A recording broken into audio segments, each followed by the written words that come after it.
Puji Tuhan, saya mengharap saudara sekalian di rumah sehat-sehat dan mohon dan tolong jaga kesehatan juga ya. Olahraga dan makan yang bergizi dan jangan suka kumpul-kumpul sementara ini ya. Oke, kita mau sama-sama berdoa minta Tuhan Yesus berkati firman Tuhan yang kita akan baca. Ya, terima kasih Tuhan Yesus atas hari yang luar biasa ini. Kami masih ada kesempatan untuk belajar firman Engkau. Tolonglah kami dan berkati kami. Dan untuk hamba Engkau yang menyampaikan, buatkan kami semuanya. Dalam nama Engkau Tuhan Yesus, kami berdoa. Amin. Saudara sekalian, di Matius 28 ayat 20 dikatakan bahwa Aku akan menyertai kamu senantiasa sampai kepada akhir zaman. Nah, terkadang ayat ini seperti dongeng buat kita. Ya, karena kalau orang itu sedang dalam kesukaran, mereka akan tanya, apakah ayat ini benar? Apakah Tuhan benar bersama-sama kita? Dan kita berharap dan berdoa agar Tuhan menyertai kita, ya bukan? Padahal kebenarannya adalah Dia tidak pernah meninggalkan kita. Dia tidak pernah meninggalkan saudara. Yesus berkata, Aku menyertai kamu senantiasa sampai zaman. Berkat yang luar biasa. Dia menyertai kamu melalui kuasa dan kehadiran Roh Kudus. Tuhan tidak pernah berkata, Aku akan menyertai-mu, namun Ia menyertai kita. Bukanlah suatu janji nanti bahwa Tuhan menyertai Anda. Ini adalah kenyataan sekarang. Bahwa aku menyertai kamu senantiasa. Dan ingat, waktu Yesus lahir, Dia Immanuel. Artinya apa? Allah menyertai kita. Nah, inilah uniknya. Firman Tuhan adalah penyataan kebenaran. Dan tanggung jawab kita adalah hidup seturut dengan kebenarannya. Ketika Ia katakan, Aku menyertai kamu senantiasa sampai kepada akhir zaman, hal itu sama berkuasanya seperti ketika Ia berkata, Akulah jalan dan kebenaran dan hidup. Di Yohanes 14 ayat 6.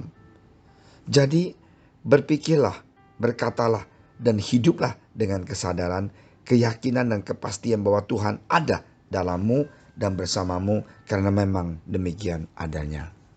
Jadi jangan kita bilang, aduh Pastor Amin, apakah mungkin Tuhan menyertai aku? Sekarang aku dalam keadaan susah. Iya, Tuhan tetap menyertai kamu. Tuhan tidak pernah meninggalkan kita, yatim piatu. Saudara sekalian, hari ini berarti engkau selalu berada dalam keamanan. Tuhan adalah penolong yang senantiasa ada dalam segala keadaan. Seorang teman yang sangat akrab lebih daripada saudara. Dan Dia tak pernah gagal. Percayalah pada Tuhan Yesus. Di Yesaya 41:10. Janganlah takut, sebab aku menyertai engkau. Sekali lagi, janganlah takut, sebab aku menyertai engkau. Dia ada dalammu dan bersamamu, dimanapun, kemanapun, dan dalam situasi apapun. Saudara sekalian, saya berharap kita semuanya sadar. Keadaan seperti sekarang ini, banyak orang yang sengsara. Banyak orang yang bingung, banyak orang yang khawatir. Tapi marilah kita sadar dan percaya janji Tuhan. Bahwa Tuhan menyertai kita. Dia tidak pernah meninggalkan kita. Dia sayang dan cinta pada kita. Dia mau memberikan jalan keluar untuk kita. Karena Dia adalah Tuhan yang menciptakan isi dunia ini dan segalanya di surga dan semuanya. Dia adalah Alfa dan Omega. Dia adalah yang awal dan yang akhir. Mari kita percaya pada Dia. Mari kita pegang janji Dia. Apapun situasinya, sadarilah bahwa engkau tidak dapat gagal atau kalah. Engkau disertai oleh hadiran Allah. Oh, engkau harus yakin dalam hidupmu. Itu mengapa Dia berkata, setiap senjata yang ditempah terhadap engkau tidak akan berhasil. Di Yesaya 54:17. Bersikaplah sebagai pemenang dalam segala hal, setiap hari, karena Yesus menyertai dan ada di dalammu. Saudara sekalian, saya kadang-kadang juga tidak ngerti. Banyak masalah terjadi dalam kehidupan manusia. Tapi ingat, janji Tuhan adalah iya dan amin. Marilah kita jangan kecewa, jangan kita menyerah, jangan kita katakan Tuhan, I'm done. Jangan. Kuatkan dan katakan, aku selalu menang karena Tuhan Yesus ada di dalamku dan bersamaku. Nah, katakan, kehadiran ilahinya melingkupi aku dan memenuhi aku, mengubah setiap serat keberadaanku dan setiap tulang di tubuhku.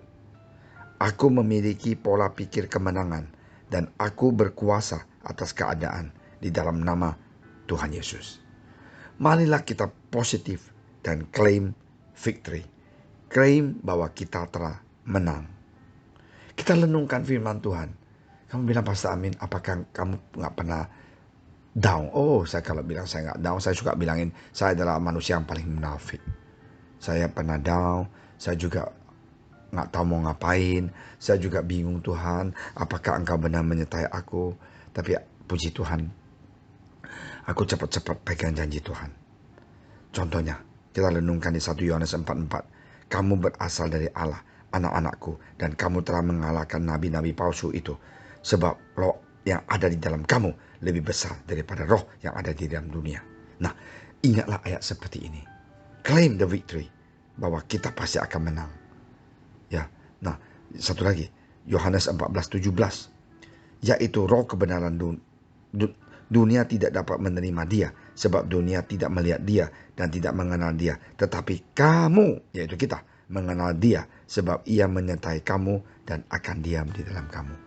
Sekali lagi saudara sekalian, Tuhan janji dia menyertai kita. Dia menyertai kita. Dia menjaga kita. Dan di Ibrani 13 ayat 6, Tuhan adalah penolongku, aku tidak akan takut. Apakah yang dapat dilakukan manusia terhadap aku? Nah, inilah ayat dan firman Tuhan dan janji Tuhan buat kita. Mari kita klaim dan percaya. Dan saya sungguh percaya, masalah apapun dalam kehidupan Anda, Tuhan pasti akan bantu dan membuka jalan. Mari kita sama-sama berdoa. Terima kasih Tuhan Yesus atas firman Engkau yang begitu luar biasa. Biarlah Tuhan kami menjadi anak Engkau yang klaim janji-janji Engkau. Firman Engkau adalah kekuatan buat kami semuanya anak-anak Engkau. Terima kasih ya Bapa. Sekali lagi kami mewakili bangsa dan negara ini. Kami mau bertobat dan minta pengampunan dari Tuhan Yesus. Mengampuni bangsa dan negara ini. Ampuni dosa kami supaya kami senantiasa Tuhan bisa diberkati, bisa menang atas segala penyakit COVID-19 di dalam nama Tuhan Yesus.